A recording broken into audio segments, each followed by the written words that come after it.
Hey guys, I'm Davey Wavey, creator of the gay erotic website Himeros.tv, and today we are joined by my best friend Matthew Thomas and Tantra teacher Will Tantra. And today we are talking about the final element of desire, lust. I feel like we saved the best for last, so let's get started.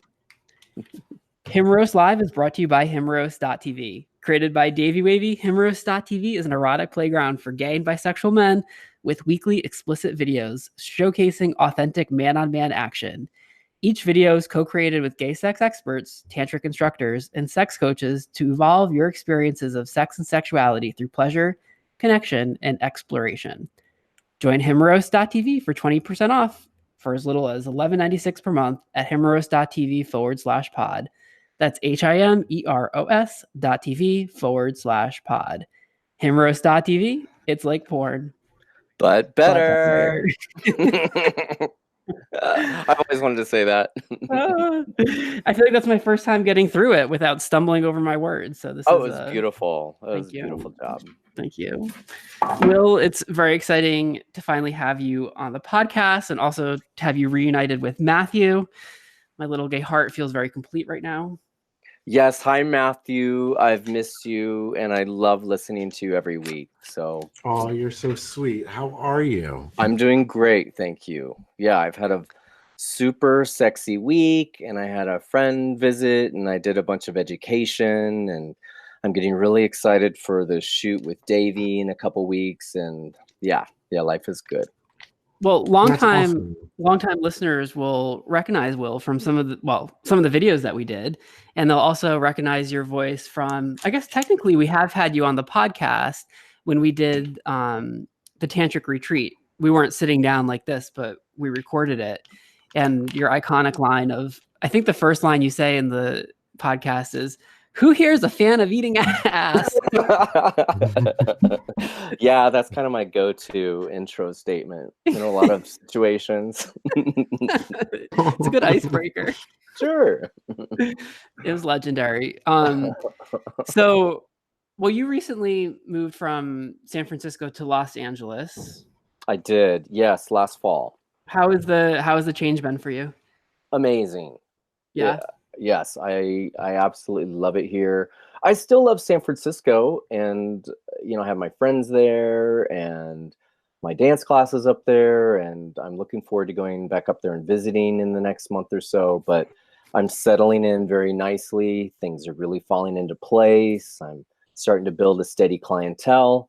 And this past weekend is just a great example of reaching out into the Tantra, naked yoga, and sex education community and starting to network and learn some things and meet some people and start putting myself out there socially now. Yeah. Well, since you're probably new to some of our listeners, I was trying to think of like what's a good intro for you when at the top of the podcast, and I settled on Tantra teacher Will Tantra, but you do a lot of things. And can you describe some of the work that you do for our listeners, a little bit about what you do? Sure, absolutely. My main work is doing massage. I do therapeutic massage. I do erotic massage. That's like the bulk of my work. And then I do Tantra teaching. I teach both individuals and couples. And I also do sex coaching and help men learn practical tools to enhance their bedroom experience. So in a nutshell, I teach men how to give and receive more pleasure. And through massage, I provide that for them. And then through the Tantra education, I teach them how to do it on their own. Well, we work with a lot of different sex coaches and tantric instructors, and I feel like everyone kind of has their own different approach, a different flavor. And what I like about Himeros TV is that you kind of get a sampling of all those different approaches, and some you might relate to more than others. And my favorite thing about your approach, and I think Matt will probably agree with me on this from the workshops that we attended during Easton Mountain, is that it's very practical. It's like practical Tantra that you can apply to everyday life. And when you leave one of your workshops, it's like, oh, okay, this is something that I can use. This is something that I can apply to the sex that I'm having. Yes, and that's how I began my own tantric journey, actually, because I started studying tantra about 6 years ago. And this is after having a career in massage for, at that point, over 15 years. And I was looking for things to help add variety to my offerings, both professionally, but then also personally. And I had some friends recommend the Body Electric course, and I took a few of those. And because my mind does work like a scientist, I'm kind of analytical and I like things to be practical, I would go to workshops and seminars and look for practical tidbits and techniques and skills that, you know, the very next day I could apply to my clientele, or that night could apply to my self-pleasure practice. And from that, I just got so excited and just started taking more and more classes. And next thing you know, I'm in Jason Tantra's teacher training program, and it's just evolved from there, and it's super exciting. Do you remember what you said, Matt, when we were in the workshop, when Will was demonstrating? I don't know what it was. I think it was some ass fingering technique or something. Probably something like Will is like my spirit animal, something like that. Like I want to be just like Will. I'm sure that's was something like that. You were like, I feel like Will turns it out. He's like, you know, he turns it out. Oh, that's true. Yeah. Yeah. Mm-hmm. How was your week, Matt? It's been good. I literally just got in. It's been a busy week, but it's been a good week. Are you in New York?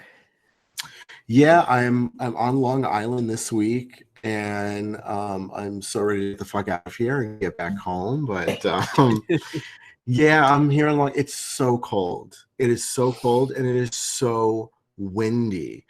But you know, last night, and I'm gonna be home tomorrow. So what, when you say cold, like so cold, what do you mean? Do you mean like 30 degrees cold? let's answer that. Hold on 1 second. So right now it's 36 degrees. And it's gonna go down to about 30. I mean, it's not well. The wind is 18 miles an hour, and it says it feels like 25. Yeah, that's freezing. That's pretty cold. That's freezing. Yeah. Okay. Yeah. Yeah, it's definitely, I mean, it's like slightly cloudy in Palm Springs today, and I'm like, oh, look at this like shitty weather we're having. Meanwhile, you know. Oh, totally. I went to a dance class the other day, and the instructor was like, what's going on with the weather? One day the sun's out, and next day there's a cloud, and then next day the sun's out, but there's a little cloud next to the sun for 5 minutes. And it's windy, and what they call wind is like a slight breeze. And everybody in the class was like, oh yeah, it's crazy weather, crazy. Yeah, I will do that right now, please. All right, we need a little Palm Springs trip. So I had a pretty interesting week. I met the sister and dad of the guy that I've been seeing out here in Palm Springs, which was a pretty big deal. And it was also interesting because I feel like it was one of the first times where I've had to describe what I do for my job to people that might like not get it, that aren't part of my immediate family, who have like no choice but to put up with me regardless. And I found myself just being like, well, like really honest about it, because like this is what I do, and I'm really proud of it, and like I really enjoy everything that we've built with Himeros. And I mean, you can talk about it in a way that doesn't involve like cream pies and cum shots. Sure. But like, did you talk about it in a way that doesn't involve cream pies and cum shots? I just couldn't find the words. I was like, oh, we filmed these cream pies. So Davey, when you were having that conversation, yeah, and you were expressing what you do for a living, which I know you are super passionate about. Yeah. How were the words flowing from? Was it smooth flowing from your mouth, or was it disjointed? Was it comfortable? How did you feel as you were speaking? I felt very comfortable and confident, and I spoke about it very clearly and smoothly, and recognizing that like these are people from the Midwest who aren't gay, and I found the language to talk about what we're doing in a way that's honest, but maybe less sensational. So Well, that's fantastic, because when you're talking to somebody about something that could be a little controversial or something that you're a little bit nervous about, but if the words are flowing and the vocabulary is coming to you, that means that person is receiving the message both energetically and physically through your words, and they are hearing you. So I would imagine, even though you haven't finished the story, that they were warmly accepting and inviting of you. and which was true, and they still may have no idea what it is that I actually do. You know, but I said, you know, it's a very juicy version of the sex ed class that gay men never had growing up. And I said, a lot of us have turned to porn to learn how to have sex with one another. And porn doesn't teach you about connection or intimacy or pleasure. So there's a vacuum that's created. And so we make explicit video content that fills that void for people. And I said, a lot of times the guys are naked, and you know, we film them having connections, and there's a way to. I mean, I think they left realizing kind of what I do, but yes, manage to not talk about cream pies or cum shots. I'll save that for the second meeting. I just picture them leaving the restaurant and both of them looking at each other and go, "Yeah, he does porn," and then hopping in the car. Yeah. Sometimes I feel like that's the only currency of like naked filming people understand. It's like, oh no, this is porn. And then yet when people watch our videos, they often say, oh, this isn't porn. So, you know. Also this week I saw the locked cut for Journey's season 2, which means like it's basically finalized. It just needs the composer to like create music for it. It is so good. I'm so excited for this. It's coming out in March, and it's very different. It's a totally different cast. Will, you were in season 1 and the final episode. And that season was about loss. It was a very serious season. This one's about jealousy. It's very light. It has moments of intensity and emotion. Finn makes an acting debut in it. Finn's in it. Yes. As a therapist, so it's not really that much of a departure. And it was funny because he like really does a great job acting. We had this conversation of like, well, we're gay men. Like we spent the first however many years of our lives acting, you know, so like we kind of all have experience. Well, and he's a therapist, so you know, true. when you're in front of a client, you know, you're playing a role. It's a performance to a certain extent, because you're wanting to be engaging, you're feeling out your audience, and you know, figuring out, you know, what are their hot buttons, how am I going to reach them, how is my personality going to shift so that they are more open to what I'm saying. Yeah. I mean, he really like effortlessly. I mean, he was also playing himself. You know, like it wasn't a departure. So I'm really excited to share that with you guys. And other thing of note this week, I almost sent you the links to this. There's this like, I found myself getting sucked down this rabbit hole on YouTube. I didn't send you the links because I was like, I think I've already spent enough time on this. But do you guys know what a TERF is? Have you ever heard that expression? I have not. No. Like go on, I'm sorry.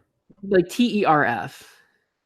Like never heard of it. It's like your like area, like your like space, like turf in that sense. I think that would be TURF. This is an acronym. It means I wrote it down because I always forget. Trans exclusive radical feminist. So it's like this whole debate that's like happening online, this whole like back and forth.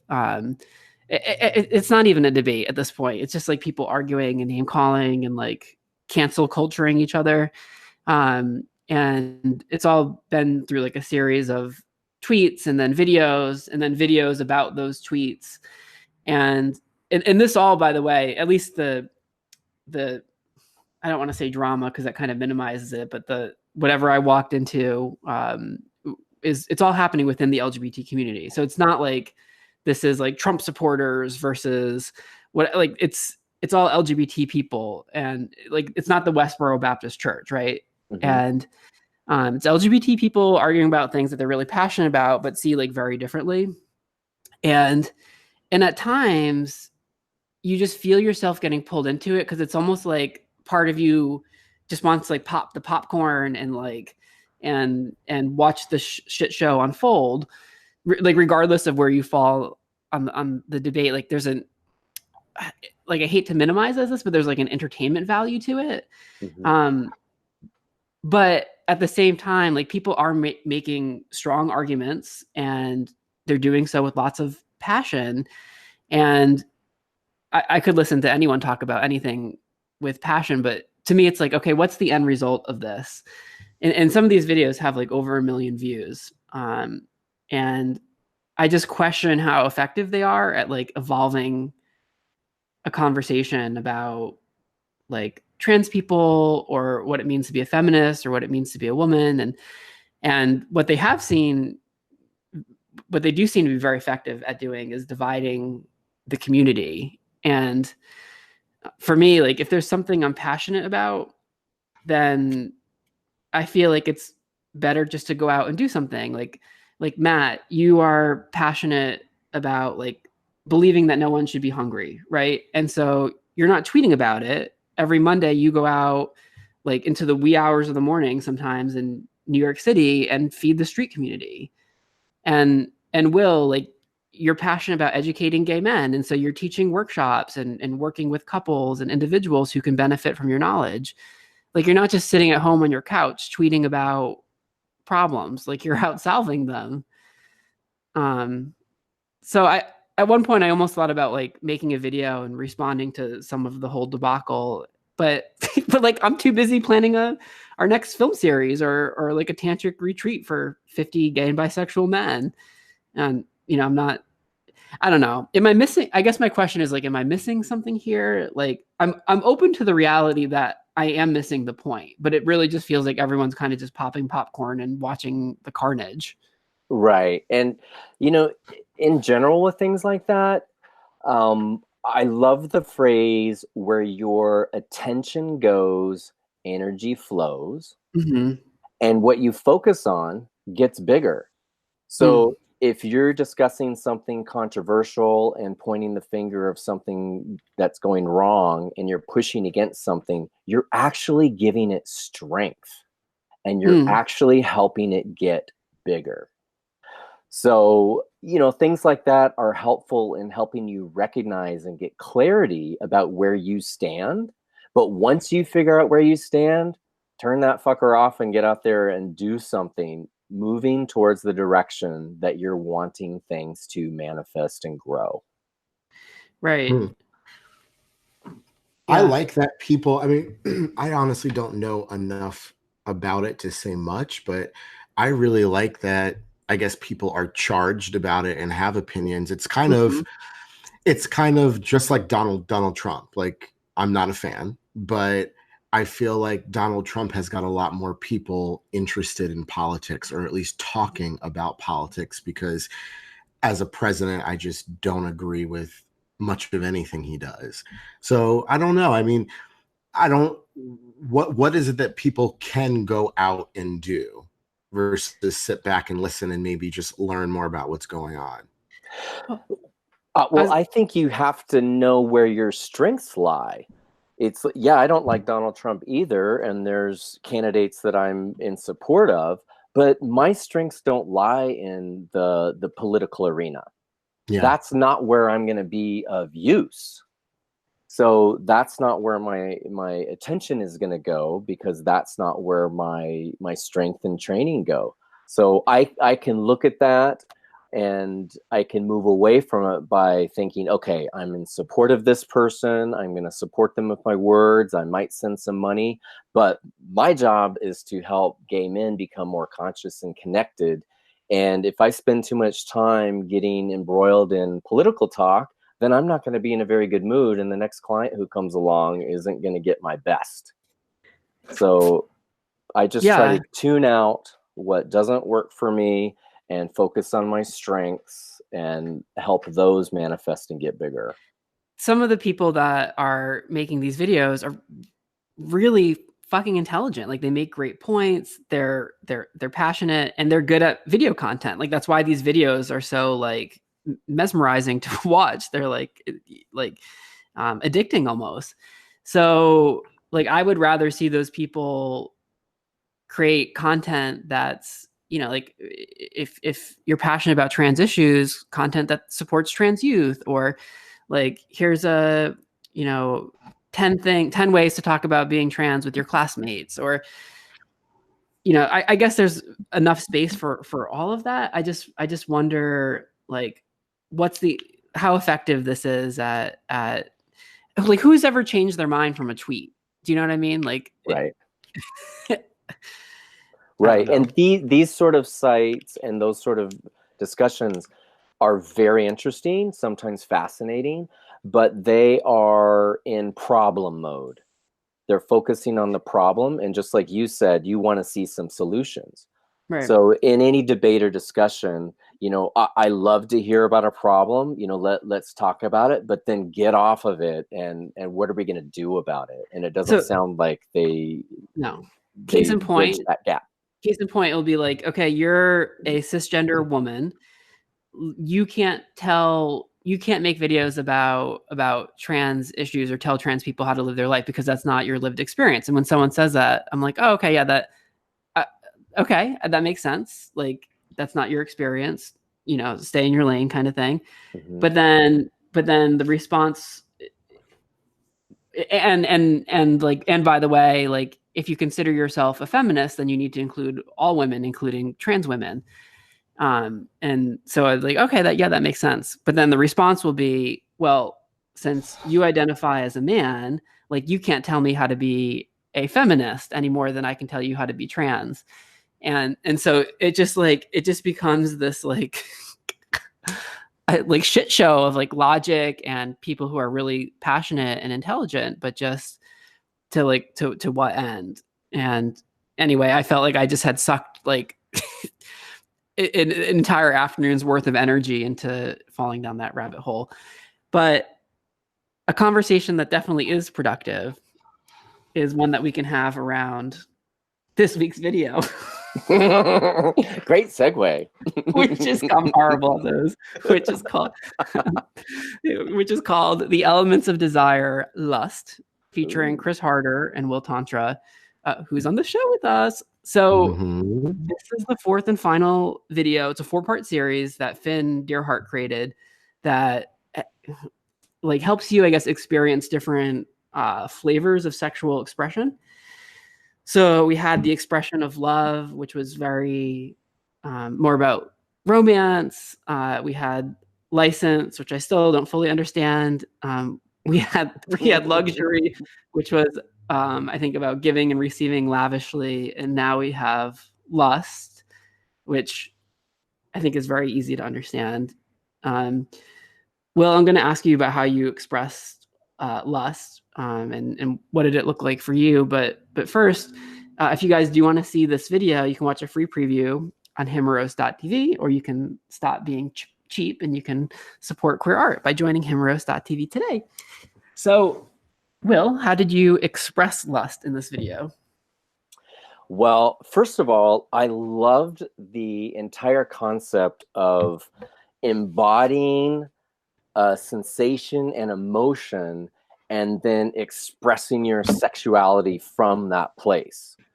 And I was thrilled to be gifted with the lust aspect, and equally thrilled to have been partnered with Chris Harder, because he's amazing and he was really fun to work with.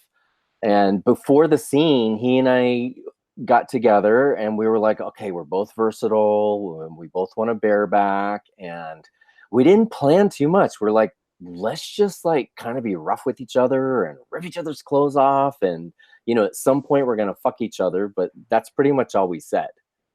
And wow, I was very comfortable with him, so I was not very nervous at all. I was just Yeah. like, okay, this is going to be fun, kind of a free for all, and I was already comfortable with everybody in the crew, so it was very playful and rough. Although it felt rougher than it looked when I watched it.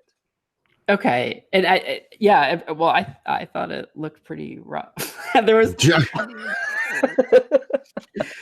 I mean, Matt, were you like, what did you think, Matt? I mean, I thought it was fun. I thought it was exciting. I thought it was pretty fucking rough. I mean, but in like a really good way. I thought it was really hot. And I mean, Dave, to your point, it's one of the easier ones to quickly connect with. But I mean, watching it, it felt like you guys knew each other like forever, and it was like you guys seemed like you were so into each other and what was going on. And there was no need to kind of like map out, okay, we're going to do this and then we're going to do that. It just flowed. Good. I'm glad it read that way, because it really did feel that way. There was a few moments where I felt like I wasn't really embodying the lust, because at the beginning you hear Finn's lecture about it in his workshop and talking about taking from somebody, and of course it's consensual taking, but you're really just going for it. And there was a few moments where I saw in the video where at one point I was like, is it okay if I put another finger in there, when I was fingering him? And another point when I was asking, is it okay if I ramp up the intensity with the ball torture I was doing, because I was like slapping his balls. And I think it went fine, but I was going to talk about that, because that's like, I think one of the things that's difficult is like, how do you maintain this space of taking but also keep it consensual? But before we get into that, I'm curious, Matt, of the 4 flake, because you saw all 4, right? Were you here for all 4? I don't think so. I think I missed 2 of them. Oh, okay. I was going to ask if this is the energy that you feel like the most familiar with, or that you recognize. Like, I think this is probably the one that I feel most familiar with, but unfortunately don't always get to experience as often as I want. It's like watching this at 1 minute. Who's the other guy that's in it? Chris Harder. So Chris is fucking you, Will, right? And he's like go pounding. I mean, he's like going at it. And then Will's like, well, I want more. So you start twerking on his dick while he's like pounding you at the same time. And I'm like, this is hot and this is fun. And I'm just there. I wish I had more sex like that at times. So very connected to it, but not always what I get. Yeah, as you were saying that, my butt started twerking just in my chair. I love doing that. And there was a little posing. That was another thing I wanted to say. It was like, I'm trying to be real, but then I'm also like, okay, I know this position looks good. And then like, I should cheat a little bit this way. And, maybe I'm going to suck my stomach in a little bit here. But really, for the most part, I felt like it was really authentic and connected. And we were being pretty primal. So Matt, what do you feel holds you back from like expressing more of this lustful energy? Probably thinking about the other person and not wanting to be too aggressive, especially if it's someone that you're new at having sex with. It's like, okay, I don't know what kind of sex this person is comfortable with having. So probably that.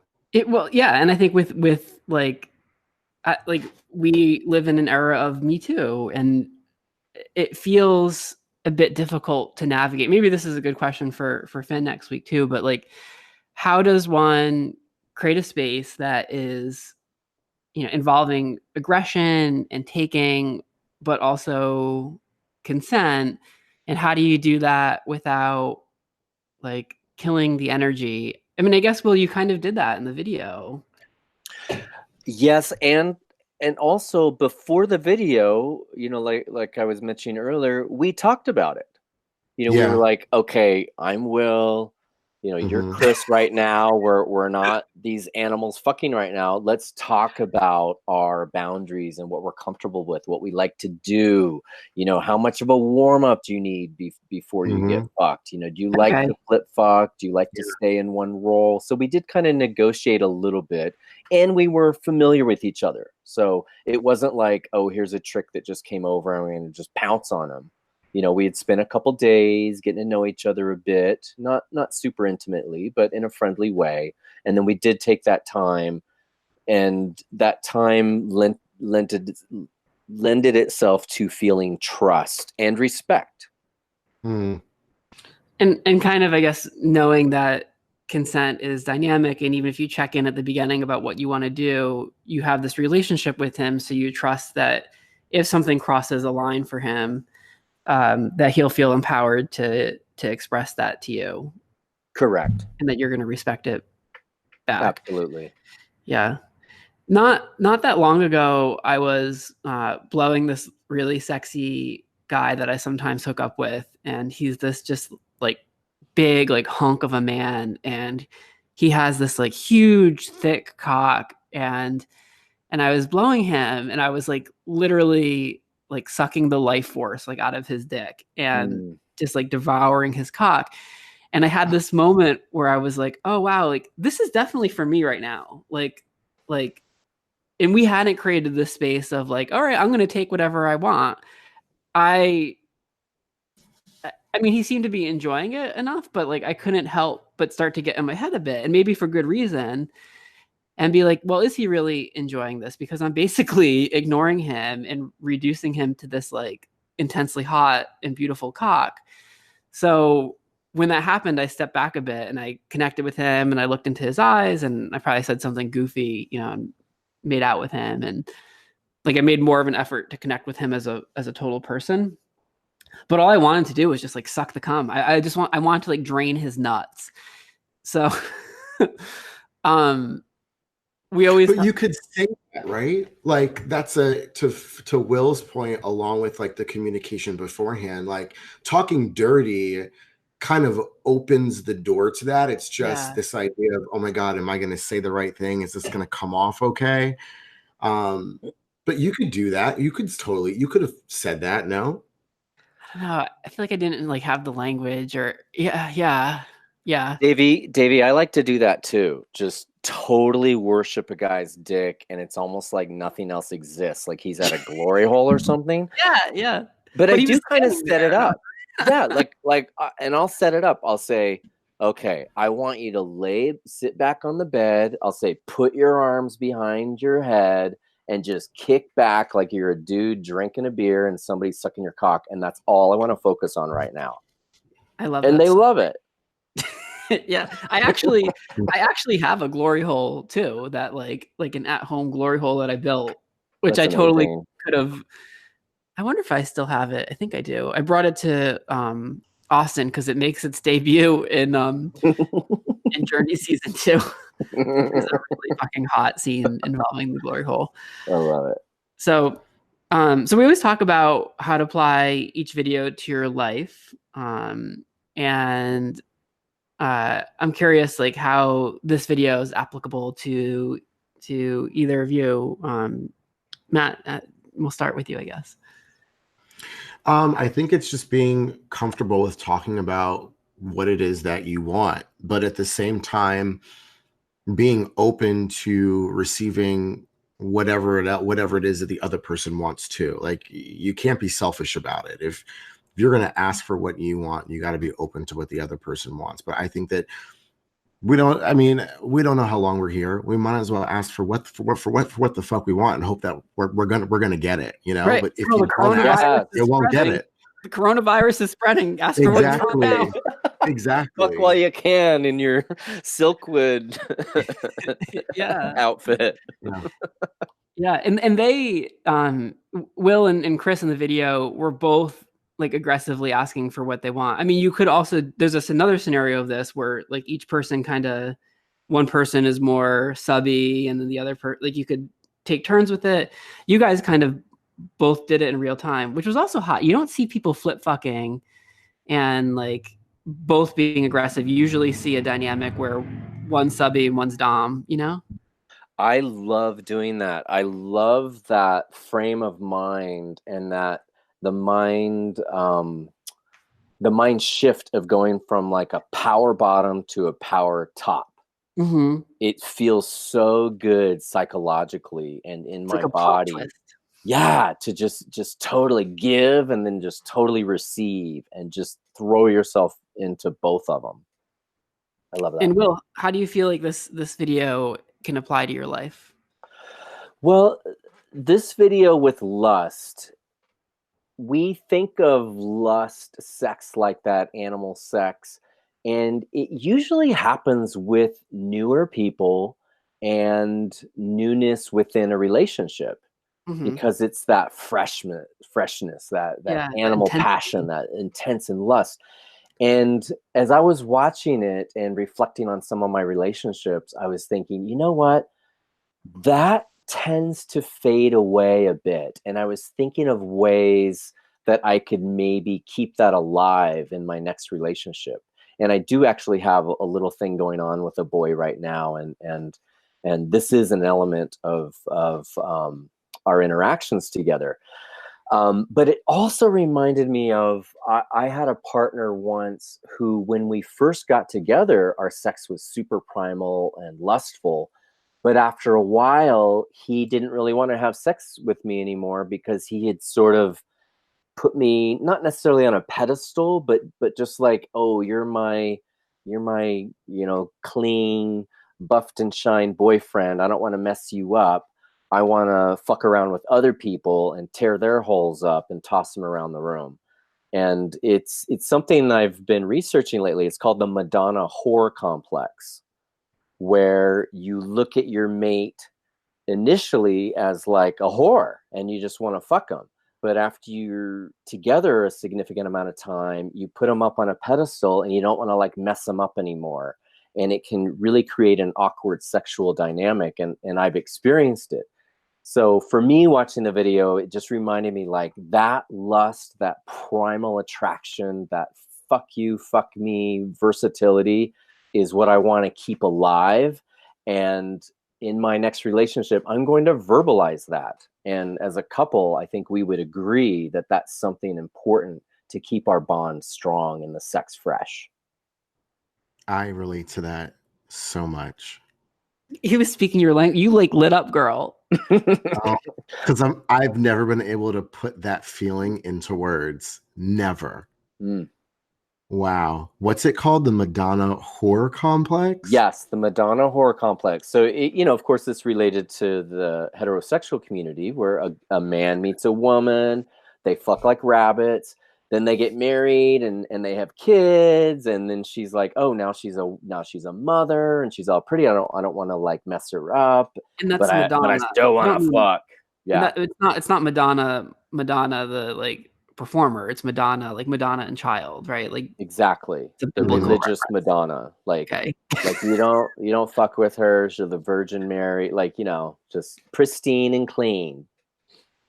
Wow. Yeah, but guys do it too, and I had it done to me. I mean, I experienced it.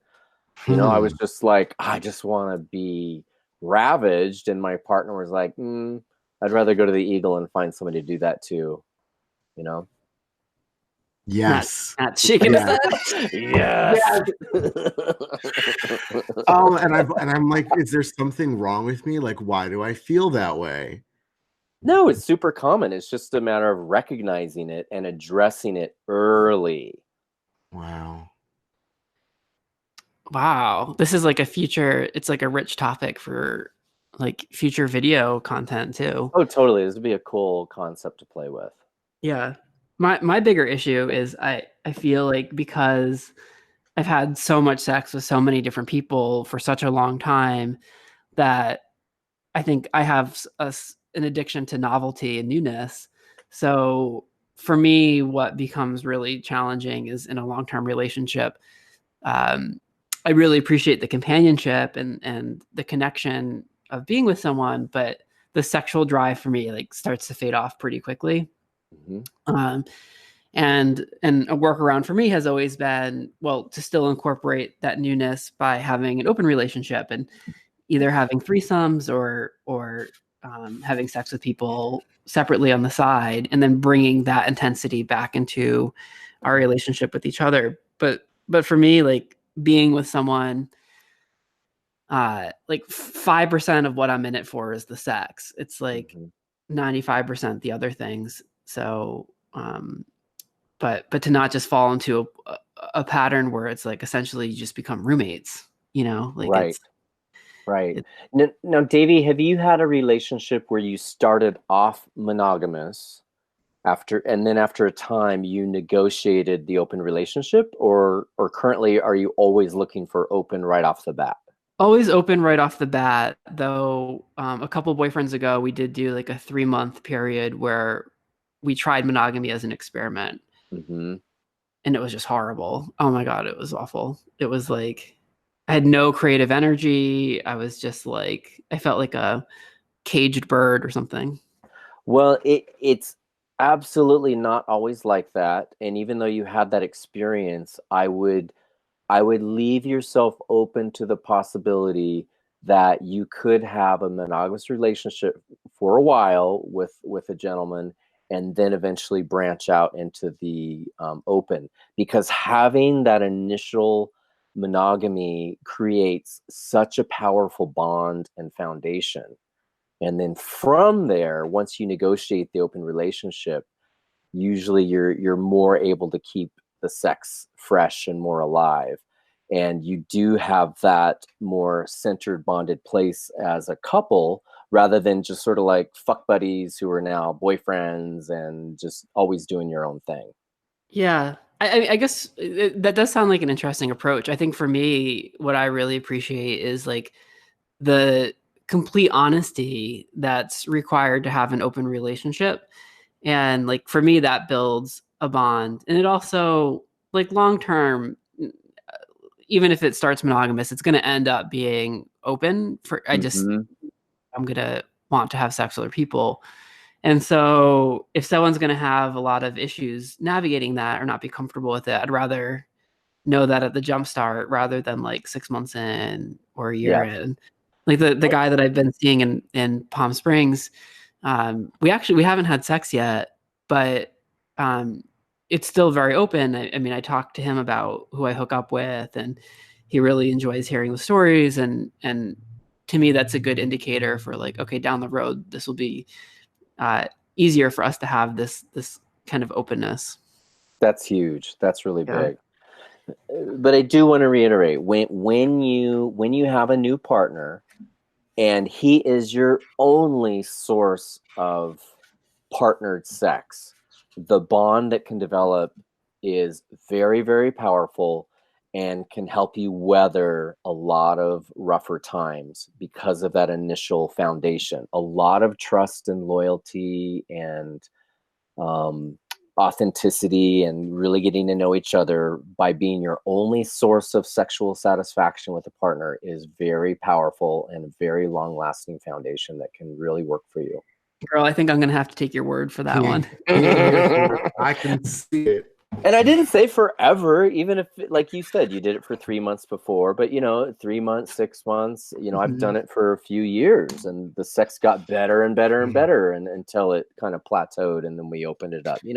It doesn't have to be set in stone. You guys negotiate it, but anyway. But on the flip side, I feel like, Dave, you've been a caged bird who's tried to do the monogamy thing with so many of your first couple relationships, that now getting to a point where you're here and you could be honest up front, it's like you can't go back. I feel that way. Yeah. Like Yeah. I tried to put myself in a monogamous box when I was like in college, but I mean, those relationships were so like I don't even consider them. What's that? He said even after. Girl, I can't hear you. Speak into your mic. I said even after college. Yeah. You know better than you. Yeah. Moving on. I'm a hoe. So something I wanted to mention was last week, we talked about like being masculine and feminine, and different mannerisms that people have. I'm reading this book right now called Gay Body. I think it's by Mark Thompson. I don't know if I have it nearby. I think it's Mark Thompson is the author. So the most thrilling part of this book to me is as someone who enjoys the fantasy of like brothers having sex. Will, do you remember those Bellamy twins that had sex? Oh yeah. Yeah. Definitely. Okay. Yeah, this is like iconic. Yeah. So I think that like imprinted on me. Anyway, so in this book, it's nonfiction. The author and his brother were also lovers. So the book opens up with the author at his brother's bedside who's dying of AIDS. And he refers to him as his brother and his lover. And initially I thought like, oh, he means brother in the sense of like, we're all brothers. This must be his partner that's dying. But in subsequent chapters, no, like legitimately, he means brother and lover. And so I find that very titillating. But he talks a lot about femininity in gay boys because like, even though we all express it to varying degrees and some express it more than others, there's definitely more gay men who share like certain common mannerisms that you don't often see with straight people. And like having a certain swish in your step when you walk, or gay people talking in a way that's more feminine. And again, not all gay people, but there is a certain percentage of our community that does embody that. I often do myself. So I've always wondered, well, why is that? Like genetically, is there something about us that causes us to have these mannerisms? Is it because we're seeing gay people on TV and we're thinking, oh, that's how I need to act? Like, what's really going on there? For me, like I was acting that way before there were even gay people on TV. Like I was flamboyant as a child. So what's going on? And the author has this theory, which I think is so fucking genius. And I am excited to share it with you. He said that we're emulating mannerisms of the people that get attention. Let me try this again. We're emulating the mannerisms of those who get attention from the people that we desire. So when you're acting feminine, or yeah. So the example he cites is that like he talks about it having a lot to do with your parents. Like as a gay boy, you want the attention and the affection from your father that your mom gets. So you emulate her mannerisms, the mannerisms that elicit that reaction from the father. Oh, wow. So of course it backfires like most of the time because your dad actually gets upset for you being too girly, and then we're fucked up for the rest of our lives. But yeah. It could also, it doesn't have to be your dad. Like it could be, there's a hot guy on TV and you think he's really sexy and you have a crush on him. Well, who's he paying attention to? These pretty girls and blah, blah, blah, and the way that they walk and the way that they talk. And then so kind of subconsciously you start to emulate those mannerisms so that you can attract a mate like him. Does that make sense? Yes, that's fascinating. That's fascinating. I have a very clear memory of when I was a kid and my sister's like a year and a half older. And, we'd be out in our yard playing. And when somebody would ride by on their bikes, I would literally like, my arm would go over my head and I would be like waving furiously. I'm like, hi. And I remember my sister pulling me aside and going, okay, I was Billy back then. She's like, okay, Billy, first of all, take your tube socks down below your knees, because I would pull my tube socks up over my knees. And then she said, and when you say hi to a guy, just sort of lift your chin and just sort of nod and just go, hey, like that. And, like and how straight guys do it. Yes. And I remember like sitting in front of the mirror, just going, hey, and just kind of nodding my head. And from that point on, that like parade wave was gone. But my mom is super outgoing and just like that. So I probably was like copying her. Yeah. Or like you would see the girls like on TV that get attention from the guys being like, oh, hey. Yeah, like cheerleaders, like, woo! Tube socks and everything. It makes so much sense. I feel like it explains a lot. Yes. I hope they have that book on audio. I'm gonna see if I can find it. What's it called? Gay what? Body? Gay body. Gay body. Yeah. I'm gonna look that up. Yeah, and the brothers having sex part is pretty interesting too. Mm-hmm. I'll just say that. I'll just say that. I'm down. All right, anything else that we want to discuss from elements of desire, lust, or any of the above? No, just thank you for letting me do that scene with Chris because it was fucking hot and I had a Our blast. pleasure. Yeah. All right. So let's answer some questions. This week, we're going back to the emails. If you guys have any questions or comments, you can send an email to davey@daveywavey.tv. Or what we really love is for you to give us a phone call. And it is 612, excuse me, I had a burp, 470-5729. That's 612-470-5729. All right. Question number 1.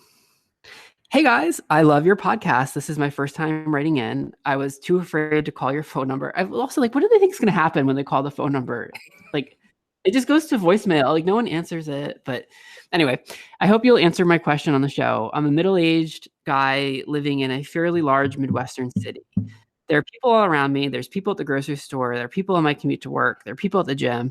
However, I feel terribly lonely in my daily life, and none of the dating apps have helped. It is really hard for me to admit this, but here it goes. It almost makes me wonder if I'm even worth having as a friend or boyfriend. Being so alone makes me feel ugly and unlovable. It's like I'm on a downward cycle and I really don't know what to do. I'm curious if you have ever been in a similar situation, if any of you have ever been in a similar situation, and what you've done to make it better. So, I guess the first question is, have you guys ever been in a situation, have either of you been in a situation like that before where you feel lonely or unlovable? Yes, Yeah, I have. sure. And I'm middle-aged, so I can relate. Mhm. I after my last serious boyfriend, I had moved to a new city when we met and I didn't really have any friends. And I was just, kind of getting my clientele and my work and my career going. And so when we split up, I was like, oh, wow, he was my social outlet. And I hadn't really explored any of my passions in the new city, and I didn't really have anybody to hang out with. And I was a little lonely. Mhm. And I I was like, oh my God, what am I going to do? Where do I begin? And so that's right around the time I started getting interested in Tantra and male bonding type workshops and stuff. So this guy lives near a big city. Right. So I would encourage him to look into Body Electric School, Tantra for Gay Men, and seek workshops and seminars that help you connect with other men and learn how to communicate and make friends and be more revealing about yourself and being authentic and finding matches based on your personality traits and your strengths and weaknesses. So that's one thing. The other thing, he talks about not feeling attractive or being unlovable. And, before you can really connect with somebody else, you have to learn how to connect with yourself. And there are some very specific things that you As can RuPaul do. once said. That's right. If you can't love somebody else, yeah. If you can't love yourself, how can you love anybody else? Yeah, exactly. It's exactly like that. So I would like to give him a little exercise that he can do at home that will really help him begin to connect with himself. All right. And I'm just going to lay it out real basically. Lay So, it out, girl. all right. So he's going to sit comfortably, close his eyes, and breathe. And he's going to think of 2 or 3 things about himself that he appreciates. Because, like we were talking earlier, thoughts are attractive. Where your attention goes, energy flows. And the more you're thinking in an appreciative state of mind, the more thoughts that are like that will come to you. So once you focus on those things that you're appreciating, Then just slowly take your fingertips and just gently stroke your body from head to toe. Again, breathing and staying in that place of appreciation. Then take your hands back up to your head and then massage yourself from head to toe, just very gently. And with thoughts of appreciation and giving yourself therapeutic self-pleasure, you're starting to build a relationship and connection with yourself. And that is a real baby step towards opening yourself up to connections with other people. Some sex magic happening. Some sex magic, yes. Yeah, what you got? What you got? I ain't got all that. No, I think Will hit the nail on the head.